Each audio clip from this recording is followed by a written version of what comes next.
25절. 18장 25절. 레위기 18장 25절 우리 한 절입니다. 우리 다 같이 합독합니다. 시작. 그 땅도 더러워졌으므로 내가 그 악으로 말미암아 벌하고. 아멘. 오늘 이제 제가 성경을 펼쳐서 성경을 읽는데 제 눈에 확 들어왔던 말씀이 있어요. 다른 말씀이 아니라 창세기 1장 1절의 말씀이에요. 그래서 창세기 1장 1절을 보시면 태초에 하나님이 천지를 창조하시니라. 우리 너무 잘 알잖아요. 여기서 천지할 때 천은 하늘을 얘기하고 지할 때 이 지는 땅을 얘기하잖아요. 그런데 이 단어 중에서 천지할 때 이 지가 저에게 확 다가왔어요. 그래서 이 단어를 찾으면서 한번 성경을 읽어봐야지 그러면서 이제 땅이라고 하는 단어를 찾으면서 성경을 읽고 이제 제가 이 단어가 어떤 뜻인가를 찾아봤더니 이 단어가 이제 히브리어로 에레츠라고 하는 단어를 쓰더라고요. 에레츠. 근데 이 단어가 이제 뜻은 영토, 대지 이런 뜻을 갖고 있어요. 근데 이제 성경에 이 땅이라고 하는 단어, 지라고 하는 단어를 찾으면서 동그라미를 치면서 성경을 쭉 읽다가 창세기 3장 23절에 가니까요. 3장 23절에 보시면 여호와 하나님이 에덴 동산에서 그를 내보내 그의 근원이 된 땅을 갈게 하셨다. 여기도 땅이 나오잖아요. 그래서 땅인가 보다라고 해서 이 단어를 찾아봤더니 여기의 땅은 조금 전에 천지를 창조하셨을 때 그 땅하고 다른 단어이더라고요. 여기는 하나님께서 우리 사람을 만드자 흙으로 사람을 만드셨죠. 그 흙이라고 하는 단어와 똑같은 단어로 아파로라고 하는 그런 단어를 쓰고 있는 거예요. 그러면서 이제 성경을 쭉 이제 확인을 좀 해봤어요. 이 땅이라는 단어가 도대체 얼마나 성경에 나올까? 그런데 성경이 총 몇 번 정도 나와요? 2,500번 정도 나와요. 이 땅이라는 단어가 2,500번. 그러니까 무척 많이 나오는 거예요. 왜냐하면 우리가 구약 성경 창세기 1장서부터 요한계시록까지 쭉 다 하면 1189장이거든요. 근데 2,500번 나오니까 최소한 한 장에 한 번은 땅이라는 단어가 반드시 나오고 있다는 거예요. 그만큼 이제 많이 나오는 거죠. 그런데 이 부분에 대해서 우리가 너무 신경을 쓰지 않지 않았나 이런 생각이 들어요. 그래서 성경을 이제 이 땅이라고 하는 단어를 가지고 성경을 제가 보기 시작을 했어요. 근데 성경을 쭉 보는데 이 땅이라고 하는 단어로 성경을 보다 보니까 성경이 쭉 연결이 되는 거예요. 계시록까지 이 땅이라고 하는 단어로 논리가 풀어지기 시작을 하더라는 얘기예요. 그럼 왜냐하면 이제 결론부터 말씀드리냐면 이 땅이라고 하는 것이 예수님을 예표한다고 저는 생각을 해요. 성경을 보면서 제가 느낀 거예요. 그래서 오늘은 이 땅이라는 단어를 가지고 일단 구약 성경을 한번 쭉 살피면서 하나님이 우리에게 주셨던 그 은혜가 얼마나 큰지 다시 한번 생각을 해보려고 합니다. 조금 전에 이제 말씀드린 것처럼 창세기 1장 1절을 보면 하나님께서는 땅을 창조하셨어요. 그런데 이 말 지금 아무것도 없어요. 아무것도 없는데 하나님이 천지를 만드시면서 땅을 주셨다라고 하는데 제 마음속에는 이 천지를 창조하셨다는 말씀을 딱 듣는 순간에 무슨 말씀이 생각이 났냐면 요한복음 1장 1절이 생각이 난 거예요. 태초에 말씀이 계시니라. 그런데 이 말씀이 누구예요? 하나님. 그러면서 14절에 보시면 이 말씀이 육신이 되어 우리 가운데 거하시네. 그러니까 하나님께서 우리 인간을 위해서 땅을 허락하신 것처럼 아무것도 없었던 이 세상 속에서 하나님이 우리에게 예수 그리스도를 보내셨던 것과 같은 그런 마음이 제게 오기 시작을 했죠. 근데 사실 말씀이 육신이 됐다는 이 말씀은 제가 이제 금요 기도회 때 잠깐 설명을 드렸는데 이 단어는 그 로마 그 당시의 문화를 배경으로 하는 단어거든요. 무슨 얘기냐면 로마 황제에게는 한 가지 고민이 있었어요. 그게 뭐냐면 로마는 전 세계를 통일을 했잖아요. 어마어마하게 큰 대륙이었죠. 제국이었는데 이 로마라고 하는 나라의 황제는 한 가지 고민이 있었어요. 어떤 고민이냐면 지금 전쟁을 하기 위해서 각 전장으로 지금 군인들이 파견이 나가 있는데 왕이 갖고 있는 메시지를 그들에게 전해야 되는데 이제 전령이 가잖아요. 근데 전령이 적군한테 잡히는 거예요. 그럼 중간에 내가 전한 메시지가 전달이 됐는지 안 됐는지 확인할 수 있는 방법이 없어요. 그래서 어떻게 이걸 비밀리에 전령을 전할까 이게 고민이었거든요. 그래서 그 당시에 노예를 잡아가지고 어떻게 하냐면 머리를 빡빡으로 싹 미는 거예요. 그러면 이제 민머리가 되잖아요. 그러면 그 민머리에다가 우리식으로 얘기하면 이렇게 바늘로 문신을 새기는 거예요. 이 머리 안에다가. 그리고 나서 그 문신을 새긴 노예를 이제 몇 달간 두면 이렇게 머리가 길러지게 되죠. 그러면 이렇게 자연스럽게 머리가 길렀을 때 이 사람을 일반 사람들처럼 보내는 거예요. 그러면 이제 적군들은 저 사람이 이제 메시지를 갖고 있는지 잘 모르잖아요. 머릿속에 있으니까. 그러면 그 노예를 받는 이 적군은 뭐라고 하냐, 그 장군들은 뭐냐면, 노예가 왔다. 이렇게 표현을 하지 않고, 황제의 메시지가 왔다. 이렇게 표현을 하는 거예요. 그거와 같이 지금 이 말씀은 말씀이 육신이 되어 이 얘기는 황제의 메시지가 왔다라고 하는 거에서 지금 요한이 그 당시에 문화를 가지고 말씀하는 거거든요. 그래서 지금 말씀이 육신이 되었다는 것은 예수님의 몸이 왔다라고 하는 1차적인 의미도 있지만 또 하나는 뭐냐면 하나님께서 우리를 사랑하신다라고 하는 하나님의 메시지가 왔다 이런 표현을 지금 말씀을 하고 있는 거예요. 그런데 그 하나님과 함께 계셨던 그 예수님이 지금 구약에서 어떻게 우리를 품고 우리의 근간이 되는 땅으로 오셨다는 거예요. 우리들이 허락하신 거죠. 그래서 그 땅에 하나님께서 무엇을 하냐면 인간이 살아가면서 필요한 모든 것들을 첫째 날, 둘째 날, 셋째 날 그러면서 창조하시고 다 가득가득 채우셔요. 조금도 부족함 없고. 그리고 마지막 날 사람을 만드시고 그 사람에게 명령을 하시는데 뭐라고 명령하시냐면 창세기 1장 28절을 보면 하나님이 그들에게 복을 주시며 하나님이 그들에게 이르시되 생육하고 번성하여 땅에 충만하라 땅을 정복하라라고 말씀을 하셔요. 그런데 이 땅은 단순히 장소 개념이 지금 아니라고 제가 말씀을 드렸어요. 그러면 인간을 가장 행복하게 할 수 있는 가장 하나님의 큰 선물이었던 거죠. 근데 지금 하나님께서 그 선물, 신약식으로 얘기하면 예수 그리스도가 우리에게 가장 큰 선물이잖아요. 그걸 주시고서 이 안에서 충만하고 이 안에서 너희들이 정복하며 살라라고 말씀을 하고 있는 것으로 제게 감동이 왔다는 거예요. 자, 그런데 이 정복이라고 하는 단어를 보면 우리는 정복 그러면 긍정적보다는 부정적인 이미지가 있다. 뭔가 이렇게 억누르고 억압하고 지배하고 다스리는 거. 그래서 이 단어를 찾아보니까 이 단어가 이제 카바시라고 하는 단어인데 이 단어가 주로 어디에 쓰냐면 목자가 양을 키우잖아요. 양을 키울 때 양을 돌본다라고 할 때의 단어가 이 정복하다는 단어예요. 자, 그러면 목자가 양을 키울 때 이놈의 자식 너 이거 먹어 안 먹어 때린다 이렇게 억압하지 않잖아요. 우리 그 애완견이나 이런 거를 길러도 얼마나 예쁘게 길러요. 그죠? 그것처럼 이거는 뭐냐? 돌보고 보살핀다라고 하는 개념이 훨씬 더 강한 어감이 있는 거죠. 그러니까 하나님께서 지금 인간에게 땅에 충만하라, 정복하라고 하셨던 이유는 뭐냐면 경쟁하고 막 싸워라 이런 얘기를 하고 있는 게 아니라 내가 너를 위해서 특별히 이 모든 걸 만들었으니까 그 안에서 마음껏 누리고 교제하라라고 하는 의미가 훨씬 더 강하다는 거죠. 그런데 이제 아담은 이 장소에서 선악과를 먹음으로 범죄를 해요. 그래서 하나님께서 형벌을 받아서 쫓겨나는데 창세기 3장 23절을 보면 여호와 하나님이 에덴 동산에서 그를 내보내 그의 근원이 된 땅을 갈게 하셨다라고 얘기해요. 그래서 범죄를 해서 그 땅, 내가 수고하고 노력해야 돼요. 근데 이 땅은 조금 전에 얘기했던 에레츠라고 하는 단어의 땅이 아니에요. 이 단어는. 그럼 이 땅은 뭐냐면 하나님이 흙으로 사람을 만들었다고 할 때 그 흙과 동일한 아파르라고 하는 단어거든요. 그러니까 하나님께서는 형벌의 대가로 땅을 갈게 하셨는데 우리에게 이렇게 선물했던 그 에레츠라고 하는 땅을 빼앗았고 그것을 하나님이 그냥 압수해 가신 것이 아니고 우리들이 잘못한 우리들의 몸을 만들었던 근원을 갈고 닦게끔 하신 거지 원래 선물은 주시지 않았어요. 그래서 하나님께서는 에덴 동산에 이제 쫓겨난 다음에 우리가 잘 알다시피 가인이 쫓겨나잖아요. 가인이 아벨을 죽이는 사건이 있었어요. 근데 그 결과 가인이 형벌을 받아요. 근데 가인이 형벌을 받을 때 봐도 두 가지 사건이 나와요. 창세기 4장 12절을 보시면 내가 밭을 갈아도 땅이 다시는 그 효력을 내게 주지 아니할 것이요.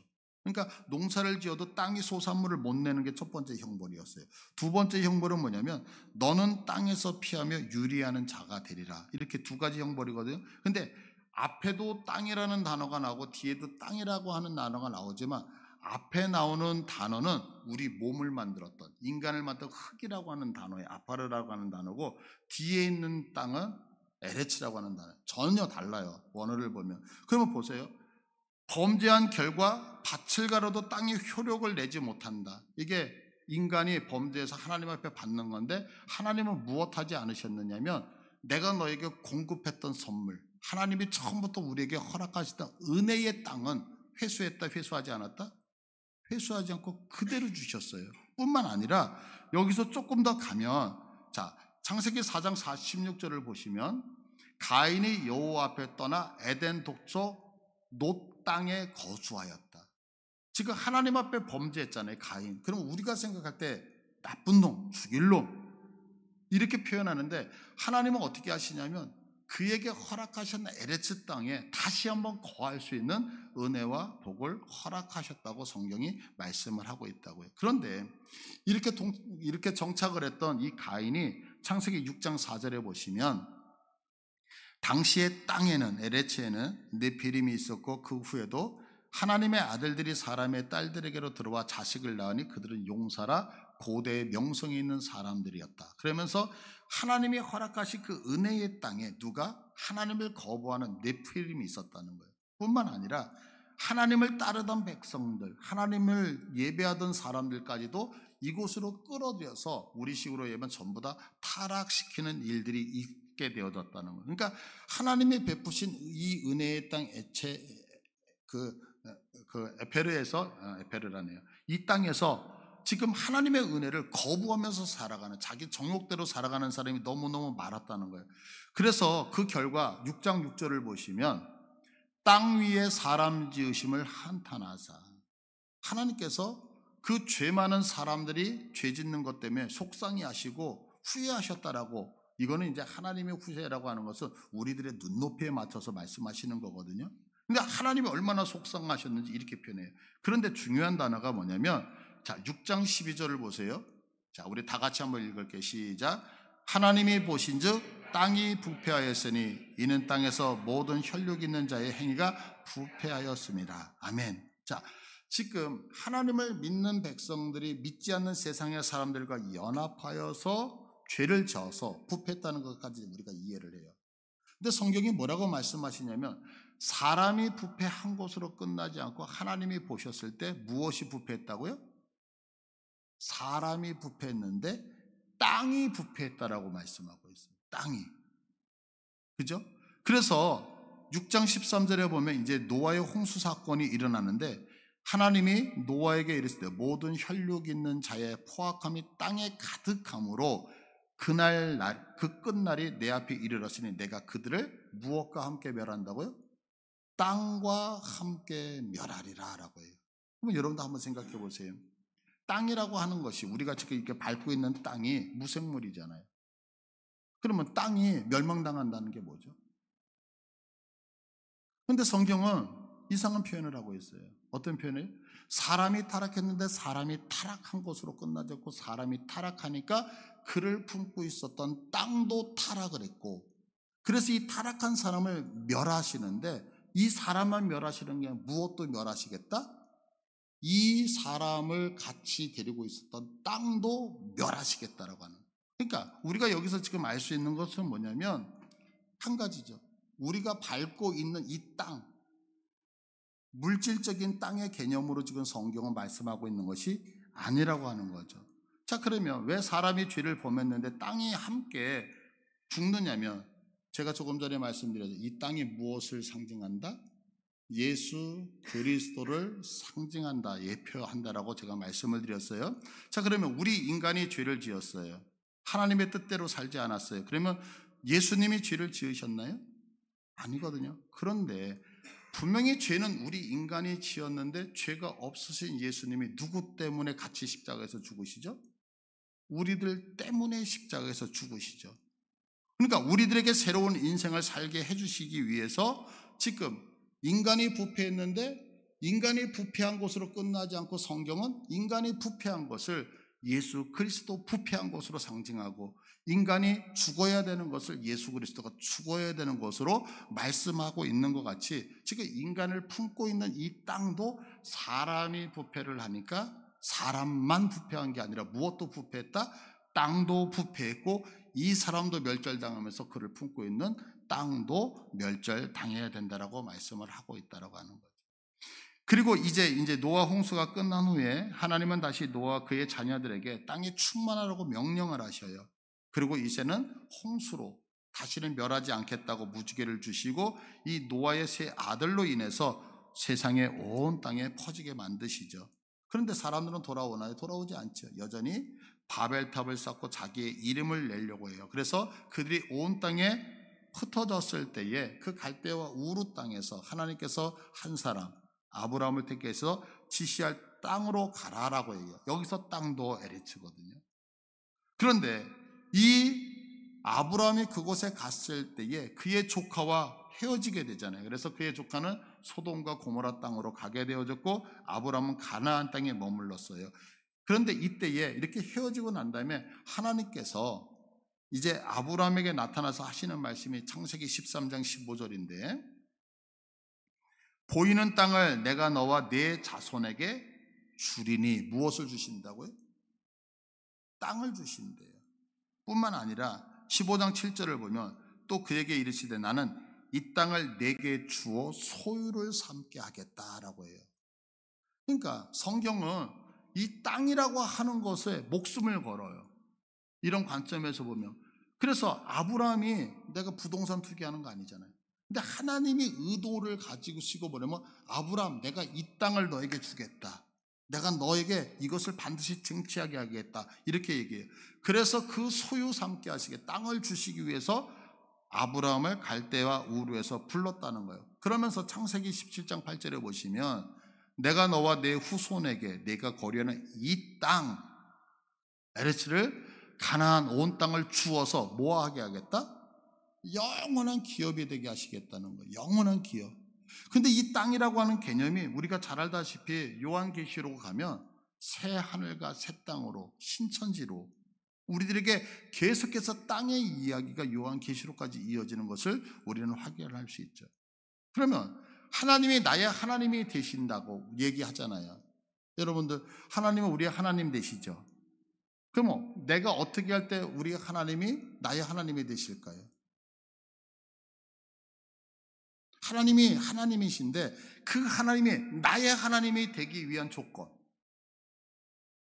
구약 성경은 분명하게 말씀해요. 어떻게 해요? 내가 땅을 소유하면. 신약식으로 얘기하면 하나님은 어떻게 나의 구원자가 되시죠? 그 이유는 하나잖아요. 요한복음 1장 12절을 보시면 영접하는 자 그 이름을 믿는 자들에게는 하나님의 자녀가 되는 권세를 주셨으니 하나님이 분명히 계시는데 우리들이 그 하나님의 자녀가 되는 조건은 뭐냐면 그 예수의 이름을 내 것으로 내가 믿어서 영접하는 자에게 하나님이 나의 하나님이 되신다는 거예요. 신약으로는. 근데 구약에서 그 전능하신 하나님이 어떻게 나의 하나님이 되시느냐? 그 이유는 내가 뭔가를 했기 때문이 아니라 내가 하나님이 허락하신 땅에 들어가는 것이 나의 하나님이 되는 조건이라고 말씀을 하고 있죠. 그래서 구약에서는 이 땅의 약속을 아브라함에게 주시는 게 아니에요. 계속해서 자녀들에게도 이삭에게도 동일하게 주시는데 창세기 26장 2절을 보시면 여호와께서 이삭에게 나타나 이르실 때 애굽으로 내려가지 말고 내가 내게 지시하는 땅에 뭐하라? 거주하라. 그러니까 여러분 우리가 인생을 살다 보면 환경과 조건 때문에 땅을 떠날 수 있는 거 아니에요? 이 시흥지역을 떠날 수 있는 거 아니에요? 근데 성경을 가만히 봐보세요. 하나님이 약속하신 그 땅을 떠날 때에 하나님이 놀라셔요. 야, 그 땅에 떠나면 안 돼. 그 땅에서 돌아와야 돼. 그래서 마치 우리들의 손에 사탕을 쥐어주듯이 하나님께서 그 땅을 우리의 손에 쥐어주는 장면을 너무너무 많이 본다고요. 그러면 이 얘기는 뭐냐면 신약식으로 얘기하면 너 예수 떠나면 안 돼. 너 예수 떠나면 죽는 거야. 라고 하는 식으로 말씀을 하고 있는 거죠. 또한 뿐만 아니라 야곱에게도 약속하셔요. 창세기 28장 4절을 보시면 아브라함에게 허락하신 복을 내게 주시되 너와 함께 네 자손에게도 주사 하나님이 아브라함에게 주신 땅 곧 내가 거류할 땅을 내가 차지하게 하시기를 원하노라. 아니 여러분, 내가 땅을 차지할 수도 있고 안 차지할 수도 있고 내가 그곳에 갈 수도 있고 안 갈 수도 있는 거 아니에요? 근데 하나님은 그렇게 얘기하니까 반드시 그곳을 어떻게 해야 돼요? 내 것으로 만들어야 된다는 거죠. 왜요? 하나님의 자녀가 되기 위해서는 어떻게 해야 돼요? 예수 그리스도를 반드시 영접해야 되듯이 내가 그 땅을 차지하는 것은 땅을 차지했다, 부동산 몇 개를 내가 늘렸다의 개념이 아니라 그 땅이 뭐냐면 하나님이 나의 하나님이 되는 조건이라고 지금 성경은 선포를 하고 있는 거죠. 근데 이제 이 땅에 가뭄이 들었어요. 그래서 야곱과 그의 자녀들이 애굽으로 내려가죠. 자, 그럴 때 내려갔을 때 나일강에 내려갔어요. 애굽에 내려갈 때 이 나일강이 얼마나 좋아요. 왜냐하면 자, 농사를 짓기 위해서 풍년을 맞이하기 위해서는 땅이 좋아야 되잖아요. 그런데 나일강은 어떤 특징을 갖고 있느냐면 우기가 되어지면 나일강이 항상 이렇게 홍수로 범람을 해요. 그러면 이제 우리가 농사를 지을 때 이제 보통 이렇게 퇴비 같은 거를 놔가지고 비료 같은 거를 섞잖아요. 근데 그 이유가 뭐냐면 농사를 지으면 이게 이제 산성으로 땅이 바뀌는 거잖아요. 근데 나일강이 넘치면 그 안에 있는 미네랄들이 완전히 이렇게 그 진흙 뻘밭이 되는 거죠, 쉽게 얘기해서.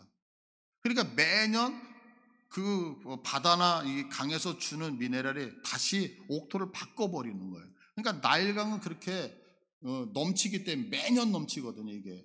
그러니까 농사를 지으면 풍년일 수밖에 없는 거예요. 그런데 성경은 이곳에서 하나님이 사는 것, 우리 백성들이 사는 것을 하나님은 원하시지 않는다고요. 이렇게 풍족한 걸 원하지 않아요. 그래서 성경은 다시 한번 약속하는데 출애굽기 3장 17절에 이렇게 말씀해요. 내가 말하였거니와 내가 너희를 애굽의 고난 중에서 인도하여 내어, 그래요. 그럼 여러분들 생각해 보세요. 우리의 인생 속에서 가장 힘든 것이 뭐냐면 먹을 거, 마실 거, 입을 거 없는 거 가장 힘든 거 아닌 건가요? 근데 금방 말씀드렸지만 노예로 살지만 이들이 추구하는 것은 뭐냐면 우리가 잘 알잖아요. 만나를 먹었을 때 이들의 불평이 뭐였어요? 내가 애굽 땅에 있었을 때 무엇 먹었어요? 고기도 먹었어요. 부추도 먹었어요. 마늘도 먹었어요. 그러니까 이들이 먹는 거에 대해서는 부족하지 않았다고요. 왜? 풍족하니까.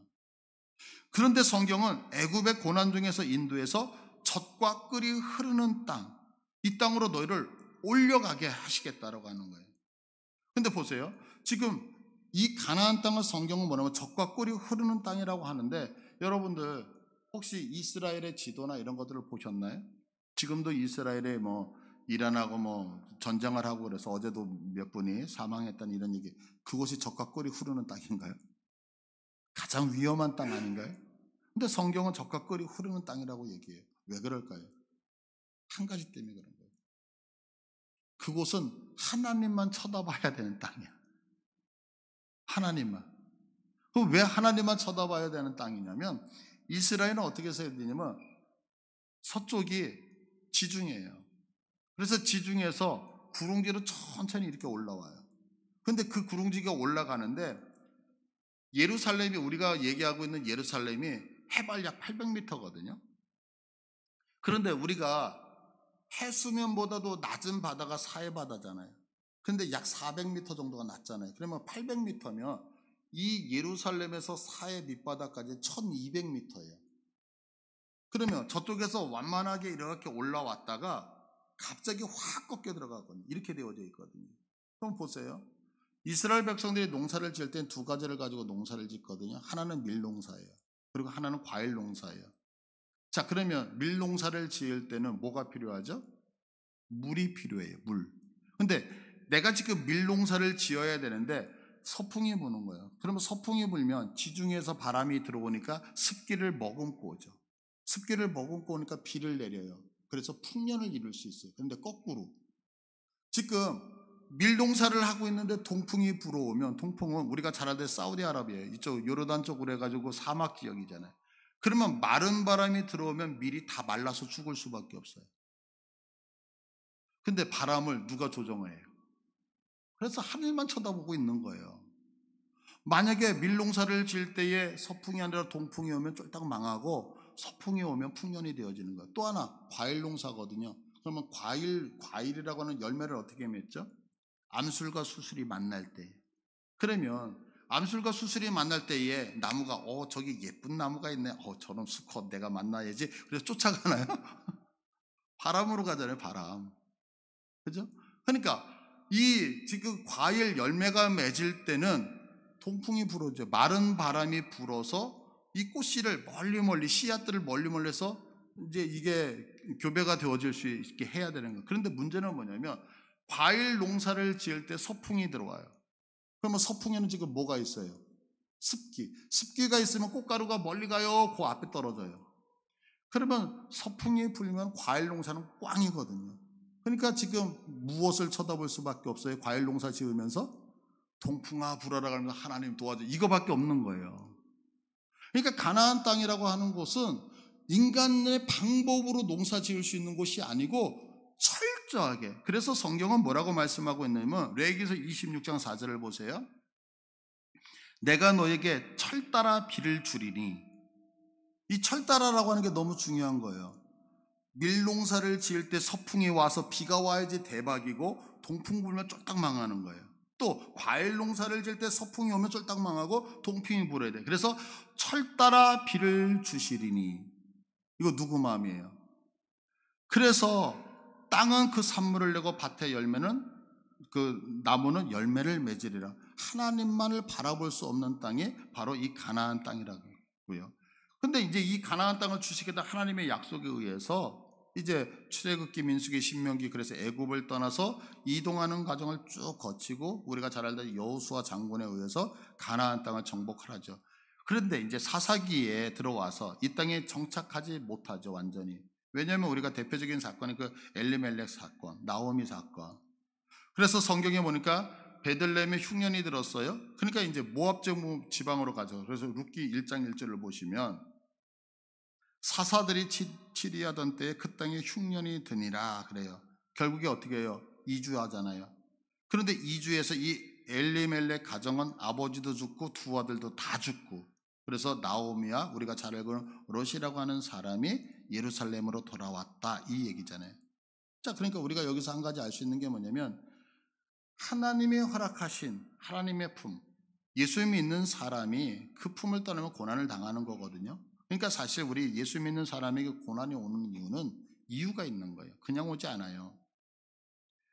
제 경우를 보면 고난이 올 때는 하나님께서 두 가지를 말씀하고 있는 것 같아요. 제가 지금까지 이렇게 믿음의 생활을, 첫 번째는 뭐냐면 하나님의 나를 깨트리시기 위해서 고난을 주시는 것 같아요.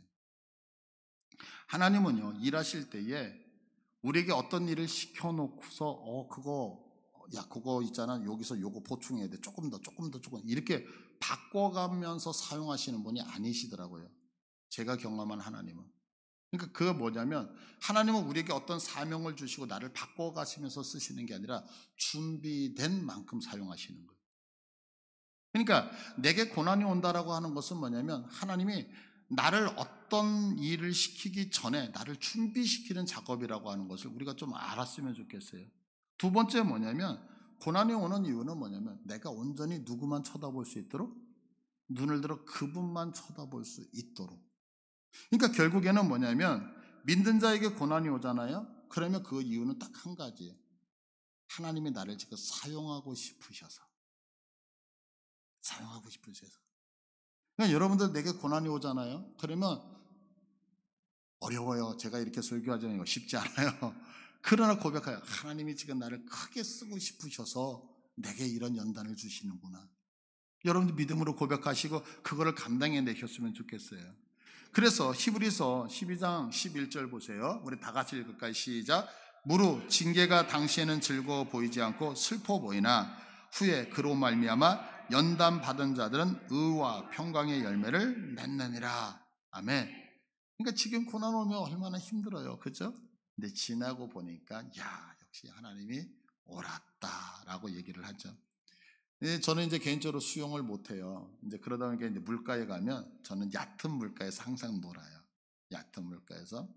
근데 이제 어느 날 제가 이렇게 텔레비전을 보는데 파도를 찾아서 떠나는 사람들 이런 프로그램을 하나 하더라고요. 근데 그분들이 뭐냐면 윈드서핑 하는 분들. 근데 이분들 보니까 이분들은 주로 이렇게 뭐 태풍 같은 게 오면 거기를 찾아가더라고요. 그래 인터뷰를 하니까 위험하지 않냐라고 했더니 그냥 일반 바닷가에서 이렇게 파도가 치는 데서 윈드서핑하는 재미가 하나도 없대요.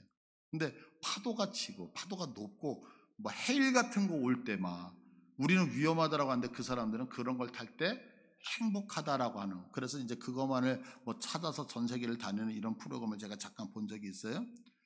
우리들도 좀 그랬으면 좋겠어요. 고난이 왔을 때 너무 고난이 밋밋해. 그럼 하나님 조금 더 큰 거요, 큰 거. 이래서 좀 고난이 좀 커서 내 그릇을 키울 만한 것으로 달라라고 요청할 수 있는 믿음이 우리에게 있었으면 좋겠어요. 여러분들 고난이 크면 클수록 많이 사용받으시는 거예요. 그러니까 죽겠다, 죽고 싶어져서 밑바닥까지 가고 이럴 때 여러분들 낭망하지 마시고, 야, 주님이 나를 놀랍게 쓰시려고 지금, 이 믿음으로 여러분 극복하시기를 축복합니다. 이제 이렇게 이제 사사시대가 끝나고 왕정시대가 오잖아요. 그래서 열왕기상 4장 21절을 보면 솔로몬이 그 강에서부터 블레셋 사람의 땅에 이르기까지, 자, 그래서 땅을 차지했다는 얘기가 또 나오는 거예요. 결국에는 이제 이 왕정 시대가 300여 년이 지나간 다음에 왕들이 타락해서 멸망을 당해 포로로 끌려가게 되잖아요. 그러면 포로로 끌려간 다음에 끝나야 되는데 성경은 다시 한번 얘기해요. 예레미야를 통해서 예레미야 32장 43절, 너희가 말하기를 황폐하여 사람이나 짐승이 없으며 갈대아인의 손에 넘긴가 되었다 하는 이 땅에서 뭐 하라고요? 밭을 사되 결국에는 이 땅에 회복하여서 가나안으로 돌아오게 되어지죠. 자, 그런데 보세요. 어떻게 돌아오냐면 이제 오늘날은 이제 바벨론, 이라크죠. 이라크가 페르시아, 이란에 대해서 망하는 거예요.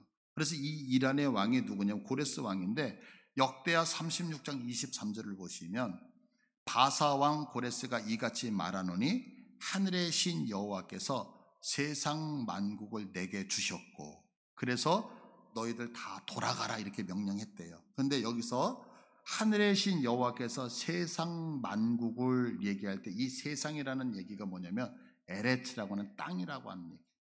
땅. 그러니까 보세요. 지금 이란이라고 하는 나라가 바벨론이라고 하는 이라크를 점령했는데 고레스의 고백이 뭐냐면 하늘에 계신 그 하나님이 뭐 하셨다? 땅의 권세, 지금 하나님이 다스렸던 우리에게 선물로 줬던 모든 권세를 그에게 주어서 그 안에 있는 유대인들을 유대 땅으로 다시 회복했다 이래요. 자, 그런데 이 말씀을 읽으면서 제가 빌립보서 2장 10절의 말씀이 생각나서 한번 비교해 보세요. 빌립보서 2장 10절에 보시면 하늘에 있는 자들과 땅에 있는 자들과 땅 아래에 있는 자들로 모든 무릎을 예수의 이름에 꿇게 하시고, 지금 하나님께서 모든 권세를 누구에게 주셨다? 예수에게 주셨다. 그래서 11절에 보면 모든 입으로 예수 그리스도를 주라 신하여 하나님 아버지께 영광을 돌리게 하셨다. 무슨 얘기예요? 하나님이 예수 그리스도에게 하늘과 땅에 땅 아래 모든 권세를 주심을 통하여 당신이 구원하기로 작정한 자들을 구원하여 돌이켜 하나님 앞에 영광되게 하셨다라고 얘기를 해요. 그러니까 아까는 그냥 구약에선 땅이라고 하는 그냥 단순한 표현을 하고 있는데 예수님의 말씀과 너무너무 일치하는 것이 제게는 많이 있더라는 거, 성경을 제가 땅의 관점으로 보면서. 그러니까 제가 보여드린 지금 성경 모두 에레츠라고 하는 단어인 땅에 대한 말씀들이었거든요. 그러니까 지금 성경에서 말씀하고 있는 이 땅은 그냥 단순하게 우리가 밟고 있는 그런 땅을 말씀하고 있는 것이 아니라는 거죠. 그러면 이제 우리가 여기서 깨달을 수 있는 게 있어요. 이 땅을, 지금 우리가 세상을 살잖아요. 이 땅이 어떤 땅이냐면 하나님이 태초에 천지를 창조하신 그 땅이잖아요. 그러면 지금 우리가 이 땅을 밟고 살고 있으면서 깨달아야 되는 게 뭐냐면, 내가 이 땅에서 살면서 어려움이 있다면 왜 어려움을 당하고 있는지 고민해야 된다는 거예요. 내가 지금 이 땅을 밟고 살면서 내가 행복해요, 뭔가가 잘 돼요. 그러면 그 행복을 누리며 살아가는 이유가 무엇 때문인지를 생각을 해야 된다는 거죠. 왜 그럴까요? 성경은 분명히 말씀하고 있는 거예요. 우리들이 예수와 함께 할 때에 행복하고 예수와 떠날 때에 우리에게 무엇이 있다? 슬픔과 고통이 있다라고 하는 것을 이스라엘 백성들이 땅을 차지하는 그 전쟁사나 이것들을 통해서 말씀을 하고 있는 거죠. 자, 그러면 이제 우리에게는 이런 고민이 있는 거예요. 예수와 우리가 동행을 하면 행복하고 예수님을 떠나면 불행한 거예요. 이거 믿으시죠? 근데 이제 문제는 그러면 예수님과 어떻게 동행할 수 있느냐라고 하는 거죠.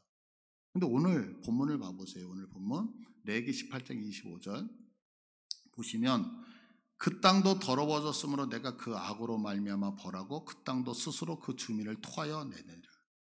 우리를 벌하셔요. 그래서 그 땅이 우리를 뱉어내는데 왜 뱉어내냐면 내가 그 악으로 말미암아 그래요. 무엇 때문에? 악으로. 그러면 이제 우리는 성경에서 악 그러면 죄 그러면 딱 떠오르는 단어가 뭐냐면 하말티아라고 하는 단어예요. 표적이 있는데 표적을 빗나간 죄. 이걸 이제 죄라고 하잖아요.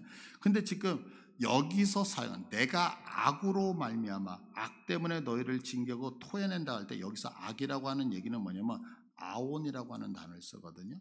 근데 이 아온이라고 하는 단어는 표적에서 빗나간다는 단어하고 조금 달라요. 그럼 이 단어는 뭐냐면 이거는 뿌리가 어디 있느냐면 뿌리가 꼬다, 비틀다 이런 뜻이에요.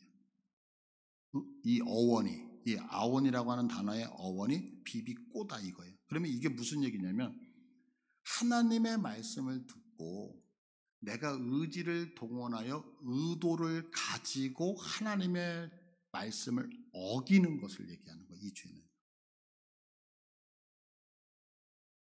우리 여러분도 한번 이렇게 가슴에 내 자신에게 물어보세요. 예수 그리스도 여러분도 믿잖아요.